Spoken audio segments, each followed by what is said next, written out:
요한복음 13장 우리가 읽은 말씀은 예수님께서 제자들과 마지막으로 주의 만찬을 가지신 그 내용이 기록이 되어 있습니다.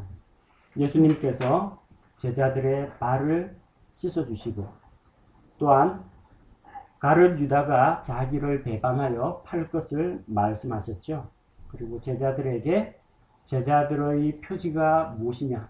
너희가 나의 제자라는 그 표시가 무엇이냐? 곧 새 명령을 주는데 너희가 서로 사랑하라. 서로 사랑하면 사람들이 너희가 내 제자인 줄 알 것이라고 하셨고 또한 베드로가 예수님을 부인할 것을 미리 예고하셨습니다. 오늘 이런 내용을 가지고 요한복음 13장 말씀을 살펴보고자 합니다. 자, 시간적 배경이 1절에 나오죠. 이제 6월절 전에 예수님께서 자기 때가 이르러, 자, 시기적으로 6월절 전입니다. 예수님께서 십자가에 달리신 그 날은 6월절 하루 전이었고 이때에는 예수님께서 제자들과 저녁에 마지막 주의 만찬을 가지신 그 때입니다. 시기적으로는 6월절 전이고요. 하나님의 시계로 어느 때냐? 예수님께서 자기 때가 이르렀다고 이야기하고 있습니다. 예수님의 때, 내 때가 아직 이르지 아니하였습니다. 사람들이 예수님을 붙잡고자 하나 그럼에도 예수님께서 그분의 때가 아직 이르지 않았기 때문에 그분의 때가 아니기 때문에 그들 가운데서 피하여 가셨다. 그런 기록들이 나와 있죠. 자, 그래서 이 때라는 것, 성경은 크로노스라는 때가 있습니다. 크로노스라는 것은 연대기적인 시간을 말합니다. 2013년 10월 며칠, 몇 시, 이런 식으로 역사적이고 연대기적인 시간을 가리켜서 크로노스라고 부르고 카이로스라는 게 있습니다. 카이로스라는 것은 하나님의 계획과 그분의 목적이 이루어지는 시점을 이야기합니다.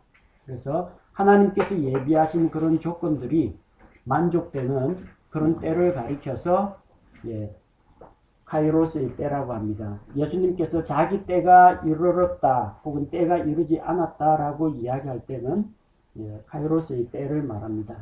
예수님께서 이제 드디어 십자가에 달리시고 인류를 구속하기 위한 그 구속 사역을 하실 때가 이르렀다는 겁니다. 그래서 자기가 이 세상을 떠나 아버지께로 가야 할 줄을 아셨습니다. 그분께서는 십자가의 고난과 죽음을 거쳐서 무덤에 장사되었다가 부활하시고 승천하실 그 때가 가까워졌기 때문에 이제 그 때를 아시고 세상에 있던 자기 사람들을 사랑하시되 끝까지 사랑하셨습니다. 하나님의 사랑, 예수님의 사랑의 특징이 끝까지 사랑하는 것이라고 했습니다. 사랑에 대해서 우리가 하나님의 사랑의 높이 얼마큼 높아요? 네, 하늘보다 높은 사랑이라고 그러죠. 하나님의 사랑의 깊이 어느 정도로 깊습니까? 어느 정도 깊어요? 바다보다 깊다고 이야기하죠. 그 사랑의 수준은 자기 생명을 사람들을 위해서 대신 내어주기까지 사랑하시는 사랑입니다. 하나님의 사랑의 넓이 어느 정도로 넓어요? 온 세상에 있는 모든 사람들, 그 중에 착한 사람, 조금 착한 사람, 나쁜 사람, 아주 나쁜 사람, 극도로 사악한 사람, 가리지 않고 모든 사람을 다 포용할 수 있는 넓은 사랑이라는 겁니다. 또 한 가지 중요한 게 있는데 사랑의 유효기간, 사랑의 길이가 어느 정도냐는 거예요. 끝까지 사랑하셨다고 했습니다. 세상에 있는 자기 사람들, 구속받은 사람들을 끝까지 사랑한다. 흔히들 우리 결혼하면은 연애 감정의 유효기간이 보통 2년, 3년이라고 합니다. 그래서 처음 1, 2년 가슴이 콩닥콩닥 뛰면서 남편이 혹은 아내가 언제 들어오나 그렇게 두근두근 거리면서 보기만 해도 좋고 그러는데 어느 정도 시간이 흐르면 그게 다 사라진다고 합니다. 그렇다고 해서 연애 감정이 사라졌다고 해서 사랑이 식진 않겠죠. 그 다음 무엇이 남아있어요? 네, 책임이 남아있습니다. 의지적인 사랑. 단순히 감정으로만 사랑하는 게 아닙니다. 인격적으로 자기의 의지를 동원해서 끝까지 사랑하는 그 자세. 사람들의 사랑은 그렇게 영원하지가 못합니다. 때로는 좋아했다가 때로는 싫어했다가 사랑하다가 미워하다가 다시 회복하다가 그게 반복이 되죠. 하나님의 사랑은 변함없이 한결같이 계속 이어지는 끝없는 사랑이라는 겁니다. 영원한 사랑을 예수님께서 보여주십니다. 자, 저녁 식사가 끝날 무렵에 마귀가 시몬의 아들 가룟 유다의 마음속에 그분을 예수님을 배반하여 넘겨주려는 생각을 넣었습니다. 자, 여기서 우리 한 가지 생각해 볼 문제가 있습니다. 하나님의 절대 주권과 사람의 자유의지 사이에 어떠한 관계가 있는가? 우리가 알고 있기로 하나님은 사람을 그분의 형상대로 만들었습니다. 그러니까 사람에게는 인격이 있고 지성도 있고 감정도 있고 스스로의 판단과 의지로 무언가를 행할 수 있는 그런 자기 의지가 있습니다. 그래서 이 사람의 자유의지가 있고 하나님께서는 그분의 뜻을 이루기 위해서 모든 환경과 사람과 여건과 이런 것들을 다 조화 있게 관리하시고 종합적으로 이끌어 나가시는 하나님이십니다. 자, 그럼 하나님의 절대 주권과 사람의 자유의지는 서로 상충되는 것인가? 그건 그렇지가 않습니다. 하나님의 절대 주권이 있다고 해서 사람의 의지를 꺾고 그 의지를 사람에게 강제로 강요하지는 않습니다. 이제 하나님의 뜻이 있죠. 하나님의 가장 중요한 뜻 중에 하나가 하나님은 모든 사람이 구원을 받고 진리를 아는 데 이르기를 원하신다고 했습니다. 모든 사람이 구원받기를 원하시죠. 구원받는 게 하나님의 뜻입니다. 그럼 그 하나님의 뜻이 실현되려면 다 구원받아야 되잖아요. 안 믿는 사람이 있잖아요. 이건 왜 그렇습니까? 사람이 자유의지를 가지고 스스로 하나님을 거역하기 때문에 하나님의 절대 주권이 있지만 사람의 자유의지나 선택을 존중하시지 그것을 강제로 꺾어버리지는 않는다는 겁니다. 반대로 내가 자유의지가 있다라고 하는데 내 자유의지가 그러면 하나님의 절대 주권이나 하나님의 주관과 섭리를 무시하느냐? 그건 또 그렇지가 않습니다. 우리는 자기 스스로 판단을 내리고 결정할 자유가 있습니다. 그런데 하나님께서는 역시 우리가 어떠한 판단을 내릴 것인지 어떠한 반응을 보일 것인지 미리 알고 계십니다. 미리 알고 계시기 때문에 사람한테 뒤통수 맞는 법이 없어요. 다 예측이 가능하기 때문에. 예측이 가능하면 다른 환경이나 여건이나 이런 것들을 미리 준비하실 수가 있습니다. 준비하다라는 말을 영어로 provide라고 하죠. provide. pro란 말은 pro 뭐뭐 앞에, vide라는 말은 vision 보다는 겁니다. 미리 내다보다는 뜻이에요. 미리 내다보기 때문에 공급하다, 미리 준비하여 줄 수가 있는 겁니다.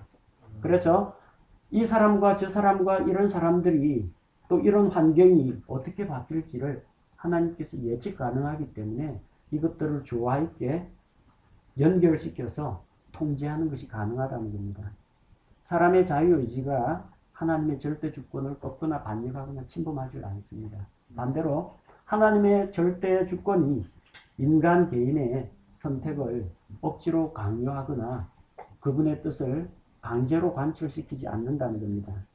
하나님에 대해서 그래서 비록 사람이 나쁜 결정이나 실수나 잘못을 저지르더라도 하나님께서는 그 모든 것이 합력하여 선을 이룰 수 있도록 조화 있게 꾸려나가실 수가 있는 겁니다. 그 다음 이제 두 번째를 봐야 됩니다. 오늘 여기에 나오는 것은 마귀가 가룟 유다의 마음속에 예수님을 팔고자 하는 그런 생각을 불어넣었다고 합니다. 그런 생각을 넣었다고 합니다. 자, 그러면 유다의 배반은 누구 책임입니까? 마귀 책임이에요. 하나님도 사람을 강제로 움직이지 못하는데 마귀는 그럼 하나님보다 더 능력이 많아서 사람을 강제 조정이 가능할까요?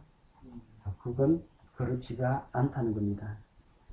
자, 마귀는 사람을 부추기고 욕심을 자극하는 일은 하지만 마귀 역시 인격적으로 사람을 강제로 어떻게 하지 못합니다. 마지막 때 환란기가 되면 적 그리스도가 나타나서 유대인들로부터 경배를 받으려고 하잖아요. 만약에 마귀가 사람들의 마음을 강제로 통제하는 게 가능하다면요, 모든 유대인들, 이 하나님의 백성들로부터 존경받는 것을 마귀가 좋아합니다. 하나님의 백성이 자기의 주인이신 하나님을 버리고 자기를 경배한다. 이러면 마귀에게 영광이 되거든요. 그래서 어떻게 해서든지 이스라엘 민족들, 유대인들이 자기를 숭배하도록 만들려고 하는데 핍박을 하잖아요. 왜 핍박을 합니까? 말 안 들으니까. 경배하라고 하는데 경배 안 하고 차라리 죽겠다고 하니까. 마귀도 사람의 마음을 강제로 조정하지는 못한다는 겁니다. 다만 영향력은 행사할 수가 있습니다. 자, 유다의 배신은 마귀의 책임인가 유다 본인의 선택 때문인가, 두 가지를 보시면 됩니다.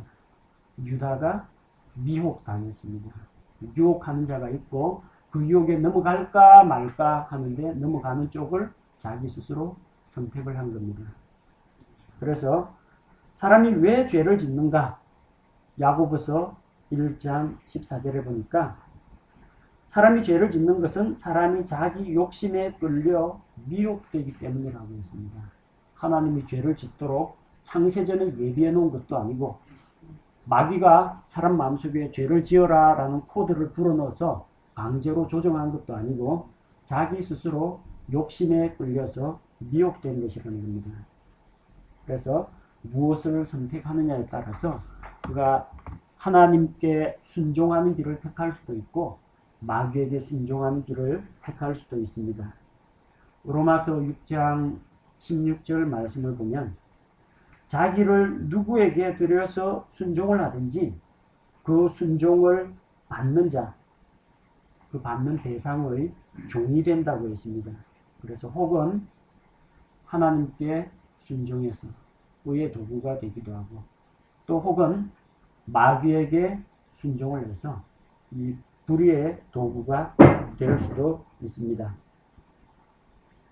따라서 유다가 배반한 것은 결국은 그 본인 자신의 선택이었다는 겁니다.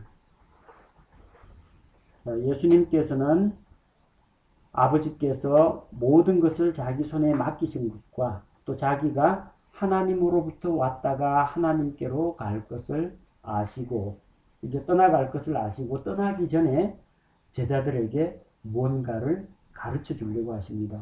뭘 가르쳐 주셨습니까? 4절에 보니까 저녁 식사 자리에서 일어나 겉옷을 벗고 수건을 가져다가 몸에 두르시고 대야에 물을 부어 제자들의 발을 씻으시고 수건으로 닦기 시작하셨다는 겁니다. 원래 유대인들은 밖에서 들어오면은 그 집에서 가장 낮고 천한 종이 물을 떠와 가지고 손님들의 발을 씻어줍니다. 그런데 서로 높아지고자 하는 그런 생각을 가지고 있는 제자들은 아무도 발을 씻어주는 사람이 없었다는 겁니다. 아무도 다른 사람의 발을 씻어주는 이 일을 맡아서 담당하지 않았는데 예수님께서 본을 보여서 제자들의 발을 씻어주신 겁니다. 자, 그래서 차례차례 씻어 주시다가 그분께서 시몬 베드로에게 다가가시니 베드로가 예수님께 말합니다. 주여, 주께서 내 발을 씻으시나이까? 주님께서 내 발을 씻어 주십니까? 예수님께서 뭐라고 말씀하십니까? 내가 하는 것을 내가 지금은 알지 못하나 이후에는 알게 될 것이라고 하셨습니다. 베드로는 다혈질이고 성격이 극과 극을 달립니다. 도 아니면 뭡니다. 어중간한 건 없어요. 흐지부지한 건 없습니다. 명확하게 이야기합니다.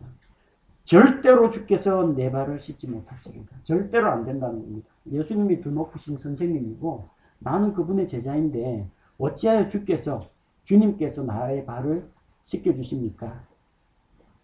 자, 예수님께서 내가 너를 씻어주지 아니하면 나와 함께 할 몫이 내게 없느니라.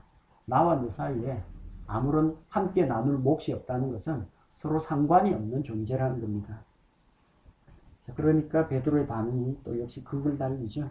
다른 제자들은 그냥 발 씻겨주시면 그런가 보다 하고 가만히 있는데 주님, 그렇다면 나는 주님과 더 깊은 다른 제자들하고는 다르게 더 깊은 관계로 들어가기 원합니다.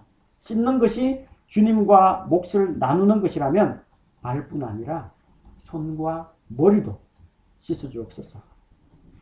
네, 이렇게 극을 치닫습니다. 그러면서 예수님께서 베드로에게 답을 하면서 한 가지 교훈을 주십니다. 이미 씻긴 자는 모든 곳이 깨끗함으로 발밖에 씻을 필요가 없다고 했습니다. 방금 목욕을 했더라도 이스라엘 사막의 모래 땅에 샌들 신고 한번 나갔다가 들어오면 몸은 깨끗하지만 발은 다시 씻어야 됩니다. 그래서 너희는 이미 내가 깨끗하게 해줬기 때문에 발밖에 씻을 필요가 없다 말씀하셨는데 우리 하나님께로 돌이키는 회개는 일생에 단 한 번입니다. 회개도 여러 가지가 있어요. 일상생활에서 지은 죄를 회개하는 것도 있지만 단 한 번 죄를 떠나서 구세주인 예수님을 의지하고 하나님께로 갑니다. 이 회개는 일생에 단 한 번입니다. 여러 번 하는 거 아닙니다. 일부 잘못된 단체에서는 회개는 이때 한 번이고 그 다음부터는 절대로 회개를 하면 안 된대요.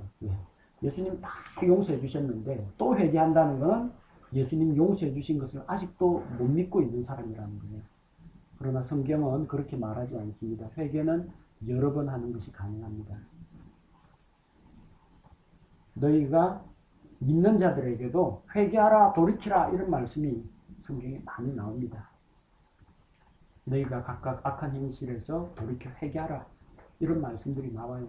그런데 그 가운데에서 구원과 관련된 회개는 단 한 번이라는 이야기예요. 나머지는 우리가 계속해서 발을 씻는 것과 같이 날마다 우리 잘못을 하나님 앞에 자백하고 또 그 죄를 버리고 예수님의 십자가의 보배로운 피로 용서를 받는 회개는 계속된다는 겁니다.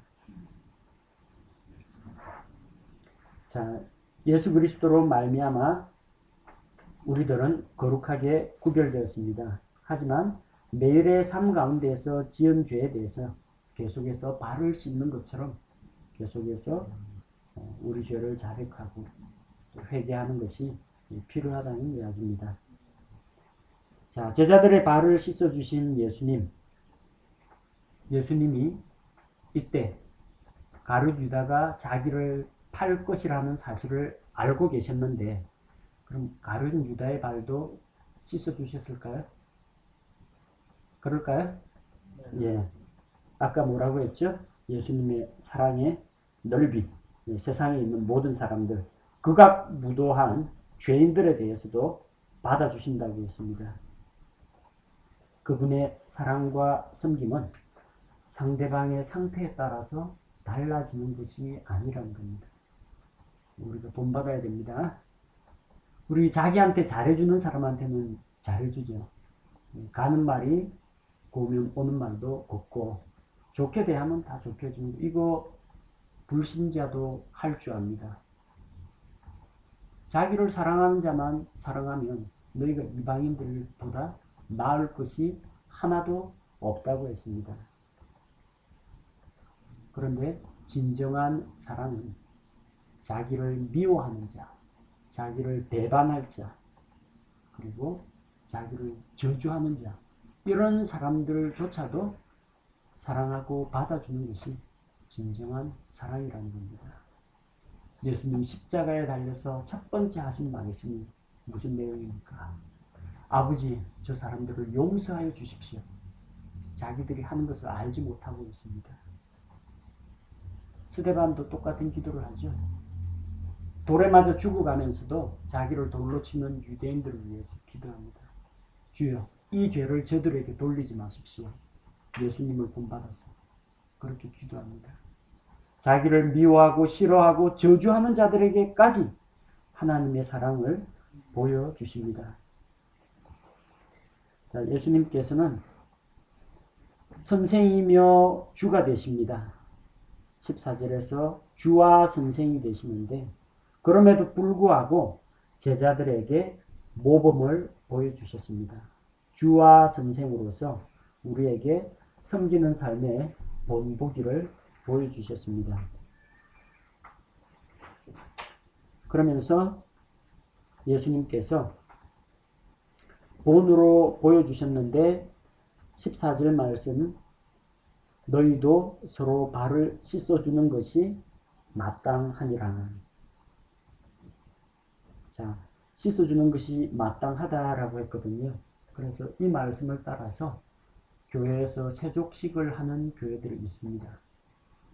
우리가 알기로 신약교회에 하나님께서 직접 명령으로 주신 규례, 의식규례가 두 가지가 있죠. 하나가 침례의식이고 하나가 주의 만찬. 이 두 가지, 이거 외에는 예수님께서 직접 명령으로 주신 적이 없습니다. 자, 그런데 여기에 나와 있는 이 요한복음 13장의 말씀에 기초해서 세족식 규례를 하나 더 넣은 교회들이 간혹 있습니다. 일부 종파에서. 그런데 여기는 예수님께서 발 씻기를 하라고 하신 것이 아니고요. 본보기를 보였다라고 해서 본보기. 섬김의 하나의 본입니다. 섬김이라는 것이 발 씻기만 있는 게 아니죠. 밥을 사주는 게 섬김이 되기도 하고요. 짐을 날라주는 것이 섬김이 되기도 하고요. 또 다른 사람을 어디까지 데려다주고 길을 안내해주는 것도 섬김이 되기도 하고요. 여러 가지 섬김이 있는데 그 중에 example, 본보기로 보여주신 거예요. 그러니까 모든 그리스도인들은 다른 사람의 발을 씻겨라, 그런 의미가 아닙니다. 이건 하나의 예제로 보여주신 것이지 이것을 행하라고 한 것이 아닙니다. 종교개혁을 한 마틴 루터는 로마 가톨릭의 그 세종례를 위선이라고 비판을 했습니다. 속에는 전혀 하나님을 사랑하는 마음이라든지, 그리고 일반 성도들을 사랑하는 마음이 없음에도 불구하고 성도들로부터 대접을 받고 이게 사제라고 신의 대행자라고 높임을 받기를 원하고 온갖 탐욕이 가득한 그 상태에서 세족식 때만 되면은 이 자상한 로마 교황도 합니다. 일반 사제들도 하고 주교도 하고 추기경도 하고 교황까지 다 합니다. 성도들의 발을 탁 씻어주고. 이 위선이라는 거예요. 왜? 교회 안에 자기들끼리 다 종교 계급 만들어가지고 위에서 군림하면서 그 의식할 때만 이게 발 씻어주면서 낮은 척 흉내만 내는데, 이것은 하나님 앞에서 위선이라고 신랄하게 비판을 했습니다. 왜 이 발 씻기를 예수님께서 모범으로 보여주셨느냐?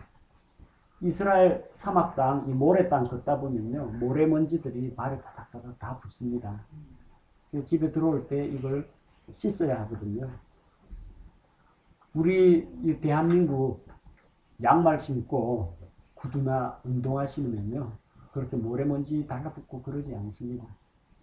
그래서 이것을 하나의 이스라엘의 지리적 환경과 그 당시의 문화적인 상황을 무시하고 모두 다 이거 발 씻기로 이런 걸로 하면은 무리가 있다는 겁니다.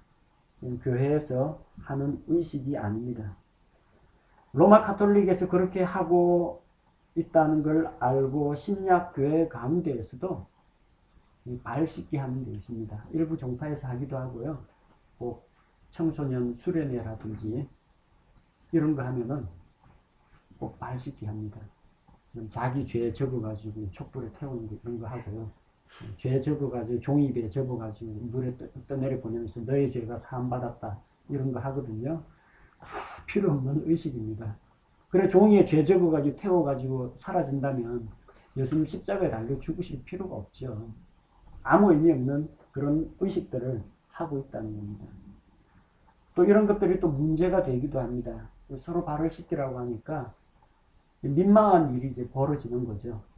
서로 씻기라고 하니까 이 형제가 이 자매 발 만지작거리고 씻어주면은 그 남편들이 좋아하겠어요.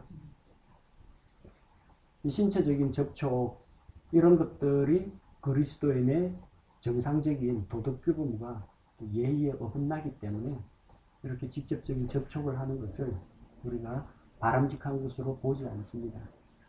그래서 이런 것들은 겉 모양만 흉내를 내고 속으로 진정한 섬김과 헌신의 자세가 되어 있지 않다면 이게 별 의미가 없습니다. 진짜 중요한 것은 알맹이라는 겁니다. 그 다음으로 예수님께서 자기를 배반할 자를 지목을 하셨습니다. 가룟 유다가 예수님을 배신할 것을 알고 18절에서 내가 너희 모두를 가리켜 말하지 아니하노니 나는 내가 택한 자들이 누구인지 아노라. 그러나 나와 함께 빵을 먹는 자가 자기 발꿈치를 들어 나를 대적하였나이다 한 성경 기록이 성취되게 하려 하노라. 이 말씀은 구약 성경 시편 41편 9절에 나오는 말씀입니다. 참으로 내가 신뢰한 나의 친한 친구 곧 내 빵을 먹은 자가 자기 발꿈치를 들어 나를 대적하였나이다. 이 대언의 말씀이 바로 이루어집니다. 그러면서 예수님께서 너희 가운데 한 사람이 나를 팔 것이라고 하면서 미리 일러주신다고 하셨습니다.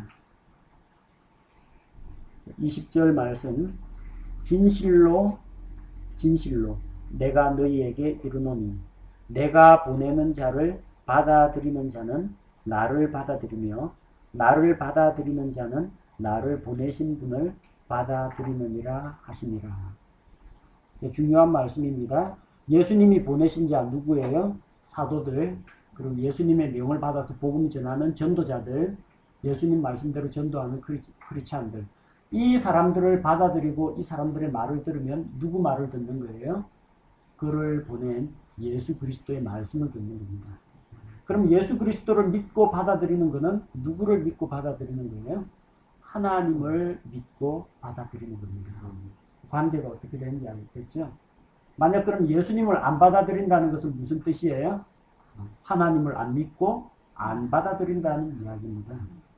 그러니까 하나님은 믿는데 예수님은 못 믿겠다. 이건 있을 수가 없는 이야기라는 거죠. 예수님이 뭐라고 하셨어요? 제자들이 예수님, 나중에 14장에 나옵니다. 빌립이 예수님께 간청을 하죠. 요한복음 14장 8절에 주여 우리에게 아버지를 보여주소서. 그리하면 우리에게 족하겠나이다. 예수님이 답변하십니다.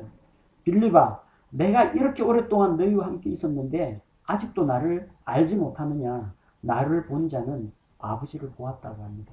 곧 나를 믿는 자는 나를 보내신 아버지를 믿는 자다. 그렇게 이해하시면 됩니다. 나를 받아들이는 자는 나를 보내신 하나님 아버지를 받아들이는 것이다. 반대로 복음 전도자를 받아들이지 않고 복음의 말씀 안 듣겠다는 것은 누구 거부하는 거예요? 예수님 거부하는 겁니다. 예수님 거부하는 것은 곧 하나님을 거부하는 거예요. 곧 안 믿는 자라는 이야기입니다. 그 다음에 21절에서 직접적으로 말씀하십니다. 너희 중에 한 사람이 나를 배반하여 넘겨주리라. 폭탄 발언을 하셨습니다. 자, 그러자 그때 제자들이 서로서로 수군거리면서 이게 도대체 누구를 가리켜 하시는 말씀인지 의아해합니다. 그때 예수님 품에 예수님의 사랑하신 제자, 예수님께서 사랑하신 제자 누구예요? 예, 지금 이 복음서를 기록한 사도 요한 자신입니다. 사도 요한이 예수님의 품에 기대어 있는 것을 보고 시몬 베드로가 고갯짓으로 지시를 내리는 겁니다. 야, 누군지 물어봐. 지시를 내린 거예요. 그래서 요한이 예수님께 기대에 누워서 질문합니다. 주여, 그게 누굽니까? 26절에 보니까 예수님께서 내가 빵 한 조각을 적셔다 주는 자가 금이라. 빵 한 조각을 어디다 적셨어요? 어디에 적셨는지 모르지만 보통 어떤 액체 같은 것이겠죠. 꿀이라든지 뭐 식초라든지 과즙이나 이런 거에 찍어서 먹습니다. 디핑 소스가 있어요. 그 찍어서 먹는데 찍어가지고 26절에서 내가 빵 한 조각을 적셔다 주는 자가 바로 나를 배반하여 팔자다 라고 말씀하시고 빵 한 조각을 적셔서 유다에게 주셨습니다. 좀 뻔하죠? 누가 예수님을 팔지? 가룟 유다. 빵 조각을 가룟 유다가 받았습니다. 그리고 예수님께서 내가 하는 일을 속히 하라. 그렇게 말씀하셨어요. 예수님은 분명히 유다를 지목했습니다. 다른 복음서에는 이 구절이 보다 더 명확하게 나옵니다. 제자들이 돌아가면서 한 사람씩 물어봅니다. 주님 접니까? 주님 접니까? 주님 접니까? 가룟 유다가 주님 접니까? 그래 바로 너다. 이래 단도직입적으로 이야기했으면 반응이 있어야 되잖아요. 피가 끓는 베드로가 칼 뽑아가지고 이거 쳐야 되지 않습니까? 근데 베드로는 물론이고 아무도 유다에 대해서 손을 대질 않습니다. 왜 그렇습니까? 유대 지방에서 자기 음식 그릇에 있는 음식을 이렇게 덜어서 나눠주는 거 있죠. 이거는 대단히 큰 사랑을 나타냅니다. 예수님께서 빵 조각을 찍어가지고 가룟 유다에게 준 이것은 지극한 사랑을 나타냅니다. 사무엘하 9장 10절에 보면은 사울의 아들 요나단은 다윗하고 친구입니다. 그리고 너와 나 사이에 너의 후손과 내 후손 사이에 영원토록 언약을 맺어서 우리가 서로 세워주고 은혜를 베풀어 주자고 약속을 맺었어요. 그런데 길보아산 전투에서 사울과 그의 아들들이 모두 죽었어요. 요나단에게 이 어린 아이가 있는데 유모가 아이 데리고 피난 가다가 떨어뜨려 가지고 두 발을 다 절게 되었습니다. 양쪽 발 다 아마 무릎이 나간 모양이에요. 그래서 이 다리를 절게 되었습니다. 다리를 저는 자는 예루살렘 성에서 살 수가 없습니다. 왜냐? 예루살렘을 여부스족 원주민들이 지키고 있어요. 여부스족들이 지키고 있어요. 다윗이 예루살렘을 점령하기 위해서 공격을 하는데 여부스 사람들이 다윗을 조롱했죠.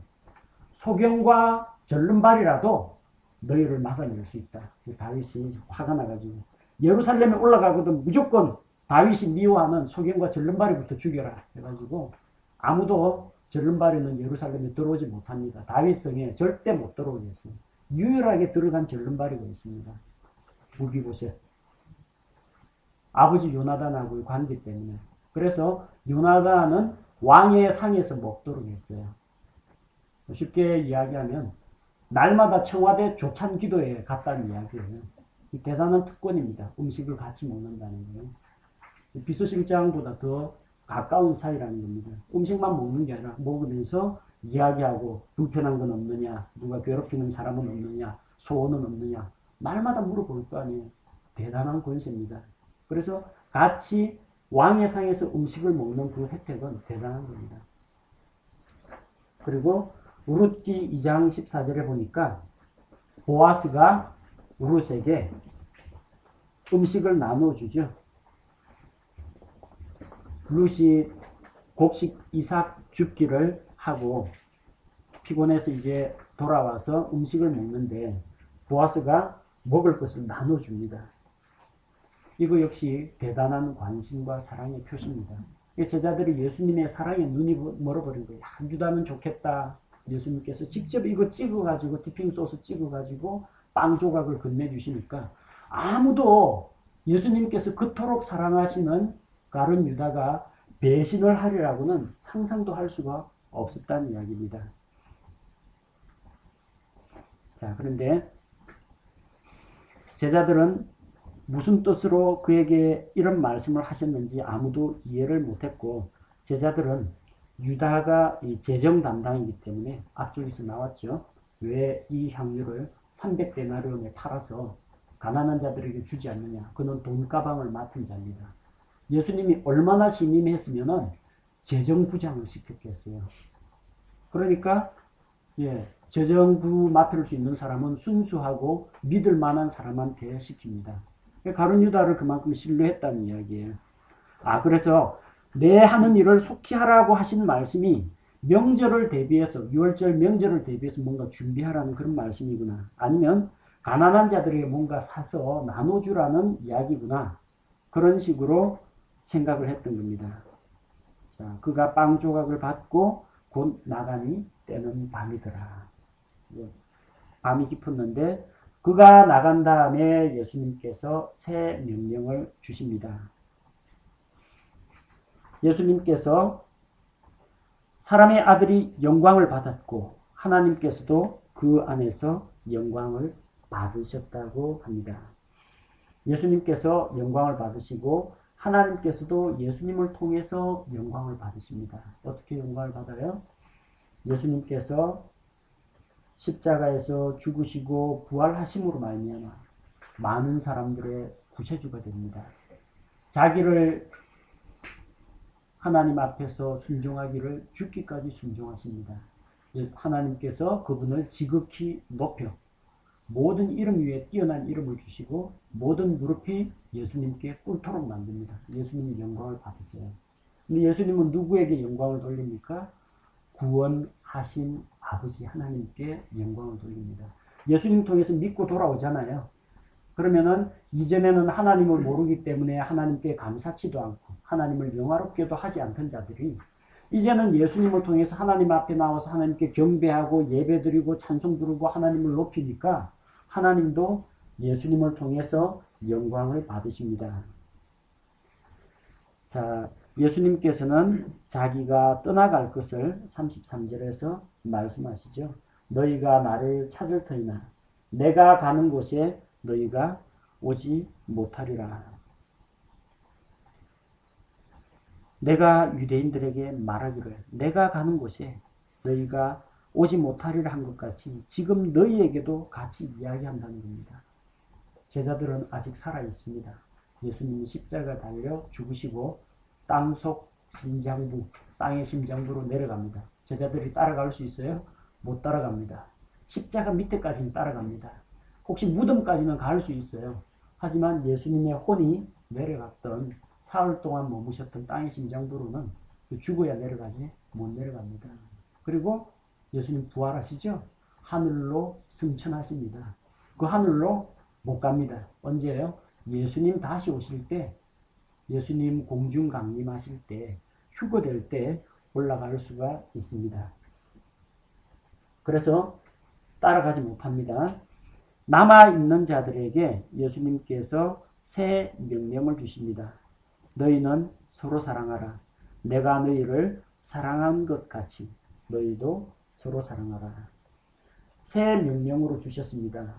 교훈이나 덕담이나 훈화 말씀이 아니고 이것은 명령입니다. 명령.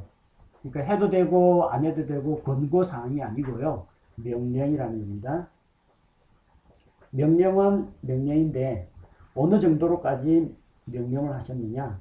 단순히 서로 사랑하라가 아니고 내가 너희를 사랑한 것 같이예요. 예수님의 사랑의 수준을 본받으라는 겁니다. 어느 정도로 사랑했다고 했어요? 그 사랑의 깊이가 죄인들을, 자기를 거역하는 자들을 대신하여 자기 생명을 주시기까지 사랑하셨다는 겁니다. 바로 우리도 성도들을, 다른 그리스도인들을 예수님께서 대신 죽어주신 그 형제 자매들을 죽기까지 사랑하라는 이야기입니다. 만약 너희가 이렇게 서로 사랑하면 모든 사람이 너희가 내 제자인 줄 알리라. 제자의 표지가 무엇입니까? 우리가 예수 그리스도의 제자라는 것을 세상 사람들이 어떻게 알게 됩니까? 우리가 서로 사랑할 때.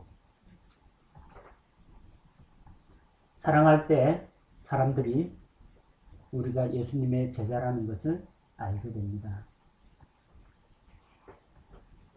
그리고 예수님께서 베드로가 주님을 부인할 것을 미리 예고하셨습니다. 자, 베드로가 예수님 앞에서 호언장담을 합니다. 베드로야, 내가 가는 곳에 너는 지금은 따라올 수 없다. 하지만 나중에는 따라올 것이라고 하니까 베드로가 주여, 어찌하여 내가 지금은 주를 따라갈 수 없나이까? 내가 주를 위해 내 생명을 내놓겠나이다. 예, 자신만만하게 이야기하죠. 베드로는 자신을 다른 사람보다 특별한 존재라고 여기고 있습니다. 마태복음 26장 33절에 보니까 베드로가 그분께 응답하여 이르되 모든 사람이 주로 인하여 실족할지라도 다 주를 버릴지라도 나는 결코 실족하지 아니하리이다. 주님, 저는 주님을 버리지 않겠습니다. 이거 정도면 우리가 이해해 줄 수가 있어요. 다른 사람은 다 버릴지라도 나는 다른 사람하고 다르다는 이야기예요. 흔히 말하는 나는 그대보다 거룩해. 이런 상대적인 우월감을 가지고 있었다는 겁니다. 그런데 그런 그의 교만을 예수님께서는 미리 경고하고 계십니다. 예수님께서 내가 나를 위해 내 생명을 내놓겠느냐? 진실로 진실로 내가 내게 이르노니 수탉이 울기 전에 내가 3번 나를 부인하리라 하시니라. 우리 킹 제임스 성경 번역에는 수탉이라고 번역이 되어 있습니다. 영어로도 수탉으로 되어 있네요. hen이 아니고 콕으로 되어 있습니다. 이렇게 역시 닭이라고 되어 있죠. 시골에서 살아보신 분은 알겠지만 목청껏 아침에 요 벼슬을 딱 달린 수탉이 위험 있게 새벽을 알립니다. 수탉이 웁니다. 암탉이 우면 집안이 망한다는 속담이 그래서 나온 겁니다. 그 수탉이라고 되어 있으면 정확하게 수탉이라고 해서 이걸 닭이라고 하면요. 이거 혹시 암탉이 울었던 거 아니야? 그렇게 생각할 수도 있습니다. 성경은 정확해야 됩니다. 수탉이 울기 전에 3번 나를 부인할 것이다. 예수님이 말씀하셨습니다. 자, 베드로가 예수님을 부인한 것은 예수님이 이 말씀을 하셨기 때문에 부인했을까요? 아니면은 창세전에 베드로가 예수님 부인할 것이 예정이 되어 있던 걸까요? 만약에 이게 피할 수 없는 숙명이라면 베드로가 예수님을 부인한 것에 대해서 어떠한 책임도 물을 수가 없고 비난도 할 수가 없습니다. 예수님께서 제자들에게 말씀하셨죠. 너희가 시험에 빠지지 않게 깨어 기도하라. 그렇게 말씀하셨고 예수님께서도 시몬아 시몬아 사탄이 미를 찾아가는 것처럼 너희를 그렇게 만들려고 너희를 청구했지만 내가 내 믿음이 떨어지지 않도록 기도했으니까 너는 돌이킨 다음에 다른 형제들을 굳게 세우라고 하셨습니다. 만약 이게 다 예정된 거라면 베드로는 예수님이 그렇게 말씀하셨으니까 이제 뭐 빼도 박도 못하고 꼼짝 말하네요. 내가 뭐 날고 기고 용 빼는 재주가 있어도 예수님 부인할 수밖에 없겠네요. 알아서 하십시오. 내 뜻대로 하는 거 아니고 하나님이 그렇게 예정해 놨으니까. 이렇게 혼자서 완전히 자포자기했을 겁니다. 근데 성경은 그렇게 말하지 않죠. 베드로의 그 예수님을 부인하는 것은 예정된 것이 아닙니다. 예지하고 예정을 혼동하면 안 돼요. 예수님께서는 베드로가 그분을 3번 부인할 것을 미리 알고 계셨습니다. 이거는 예지입니다. 하나님이 미리 아셨다고 해서 그들이 어떠한 결정을 내릴지를 미래를 아시는 하나님께서 미리 예지하신 것이지 하나님께서 알고 계셨기 때문에 그렇게 되라고 결정해 놓으신 것은 아니라는 겁니다. 그래서 항상 우리에게는 선택의 기회가 넓게 열려 있습니다.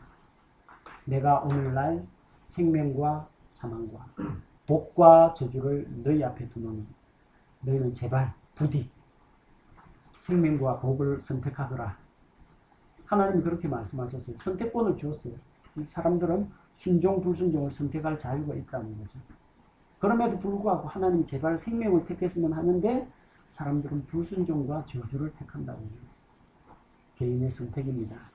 그리고 그 인격적인 자유의지로 개별적으로 선택하는 것을 하나님께서는 허용하십니다. 그들의 선택을 존중하십니다. 그래서 하나님을 부인하고 나는 하나님이 있다고 믿지 않는다. 나는 하나님이 있는 그런 천국도 싫다. 그런 사람들은 하는 수 없이 그들이 천국 가기 싫어하고 하나님하고 있기도 싫어하니까 지옥에 가라고 자기들 좋아하는 자기들이 순종하고 따르는 마귀한테 가라고 지옥에 보내시는 겁니다. 하나님이 지옥 갈 사람 예정하고 베드로가 예수님 부인할 거 미리 예정해 놓고 우리가 길 걸어가다가 3번째 골목에서 5걸음 걷다가 자빠지도록 설계해 놓으신 게 아니라는 이야기입니다. 만약 그렇다면 우리 인생은 정말 비참할 겁니다. 어떻게 살아도 내 인생은 미리 정해졌기 때문에 내가 개선할 여지가 전혀 없습니다. 그러나 우리에게는 수많은 기회가 열려 있습니다. 순종을 통해서 복을 받을 수 있고요. 하나님 앞에서 칭찬과 상급을 받을 수가 있고요. 지금 당장의 요 아슬아슬한 유혹만 내가 꾹 참고 물리치면은 더 좋은 상급이 기다리고 있을 수 있고요. 우리 앞길을 우리가 선택을 할 수 있는 그런 자유를 하나님께서 주셨다는 겁니다. 그래서 전지하신 하나님과 미리 예정하시는 하나님 그 사이를 혼동하면 안 됩니다. 자, 오늘 요한복음 13장 말씀을 통해서 우리가 여러 가지 것들을 살펴보았는데 유다가 마귀의 유혹을 받아가지고 예수님을 팔기로 결정한 것 유다의 선택입니다.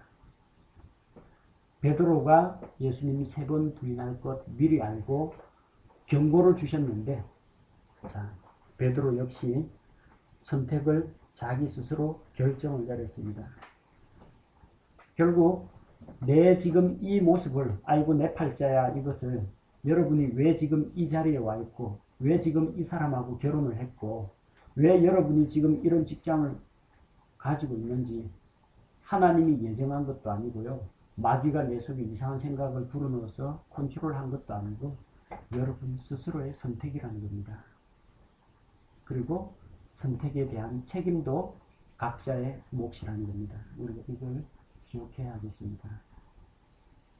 또 한 가지는 예수님께서 서로 섬기라, 섬김의 본을 보여주셨고 서로 사랑하라 말씀하셨는데 우리가 형제 자매들을 위해서 섬기고 사랑해야 할 영역이 어떤 것이 있는지 함께 생각해보고 예수 그리스도의 그 수준 높은 사랑 우리가 본받도록 해야겠습니다.